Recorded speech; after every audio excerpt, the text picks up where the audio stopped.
Salam sejahtera, perkenalkan nama saya Esther, NIM saya 85655797. Saya dari Prodi PGSD. Di sini saya akan menyelesaikan tugas 3 filsafat ilmu.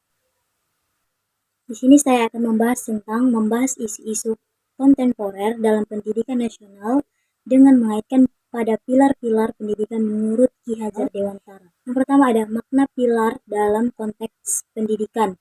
Dalam konteks pendidikan, pilar berarti dasar, fondasi atau tiang penyangga yang memperkuat dan menegakkan sistem pendidikan agar berdiri kokoh, bermakna, dan berkelanjutan. Berdasarkan modul filsafat ilmu, pilar pendidikan memiliki dua fondasi. Yang pertama itu fungsi fondasi sistem. Penjelasannya itu menjamin pendidikan berakar pada nilai-nilai leluhur bangsa yaitu Pancasila, budaya Indonesia, dan tidak mudah tergoyah tren asing. Yang kedua, fondasi penguat, yaitu penjelasannya dinamis memungkinkan adaptasi terhadap inovasi, yaitu teknologi, metodologi, tanpa kehilangan jati diri pendidikan nasional. Pilar pendidikan bukan sekedar struktur fisik, melainkan fondasi filosofis yang mengarahkan praktik pendidikan menuju tujuan mulia, memanusiakan manusia dalam bentuk karakter bangsa yang berkualitas. Dan yang kedua, prinsip dasar pendidikan Ki Hajar Dewantara. Ki Hajar Dewantara merumuskan 3 prinsip dasar yang menjadi pilar pendidikan bangsa. Semboyan yang pertama itu ing ngarso sung tulodo, yaitu artinya di depan memberi teladan. Peran guru di sini, guru menjadi contoh nyata dalam sikap dan perilaku. Dan yang kedua itu semboyannya ing madya mangun karso, yang artinya di tengah membangun semangat. Peran guru hadir sebagai motivator yang membangkitkan rasa ingin tahu. Dan semboyan yang ketiga Tut Wuri Handayani di belakang memberi dorongan. Peran guru memberi ruang agar peserta didik berani mencoba, salah, dan belajar mandiri.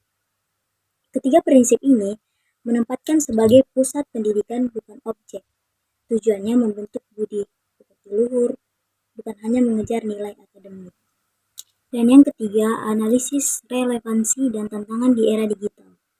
A. Tantangan utama pendidikan kontemporer, isu kontemporer yang dihadapi pendidikan nasional saat ini. Isu yang pertama itu pembelajaran daring. Dampaknya, guru bukan lagi satu-satu sumber ilmu karena adanya internet. Dan yang kedua, literasi digital. Dampaknya itu maraknya hoax, kecanduan, dan gawai. Dan yang ketiga, karakter peserta didik. Dampaknya penurunan moral, krisis karakter. Dan yang terakhir, peran guru.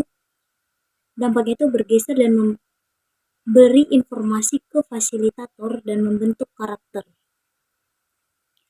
Dan yang B, relevansi prinsip KHD di era digital. Prinsipnya itu ing ngarso sung tulodo. Relevansi, guru harus jadi contoh etika digital. Tantangan, teladan tidak langsung terlihat di daring.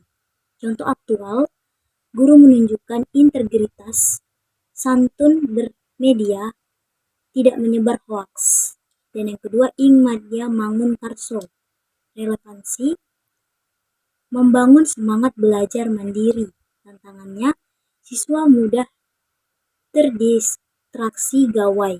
Contoh aktual, guru membangkitkan rasa ingin tahu melalui diskusi virtual dan proyek kolaboratif. Dan yang ketiga, Tut Wuri Handayani, relevansi, dorongan berpikir kritis dan mandiri. Tantangannya, siswa terpapar hoaks dan kecanduan game. Contoh aktualnya, saat muncul ChatGPT, guru tidak melarang tapi mengajak diskusi kritis. Prinsip Tut Wuri Handayani sangat relevan karena guru tidak melarang total teknologi, tapi harus mendorong siswa berpikir kritis. Soal nomor 4, refleksi. Bagaimana pilar KHD menjawab persoalan pendidikan nasional? Pilar pendidikan Ki Hajar Dewantara dapat menjawab persoalan kontemporer melalui A. Pendidikan budi pekerti di era digital. Pertama, menanamkan adab bermedia, santun berinteraksi, tidak menyebar hoaks, menghormati privasi. Yang kedua, membangun kesadaran nasional, cinta tanah air, menghargai keberagaman, menjunjung nilai kemanusiaan. B. Merdeka Belajar, yaitu kebijakan Merdeka Belajar Kementerian Pendidikan sejalan dengan pemikiran KHD Siswa Merdeka Belajar Guru sebagai fasilitator. C. Integrasi teknologi dan karakter. Yang pilar KHD menjawab tantangan dengan yang pertama, teknologi sebagai alat, bukan ancaman. Yang kedua, fokus pada budi pekerti, bukan hanya nilai akademik. Yang ketiga, pendidikan holistik mengintegrasikan spiritual, karakter, dan teknologi secara seimbang. D. Contoh implementasi aktual. 1. Guru mengajarkan literasi digital dengan memberi contoh etika bermedia sosial. Yang kedua, menggunakan AI yang disebut ChatGPT untuk diskusi kritis, bukan melarangnya. Yang ketiga, pembelajaran proyek kolaboratif daring yang membangun kemandirian dan kerjasama.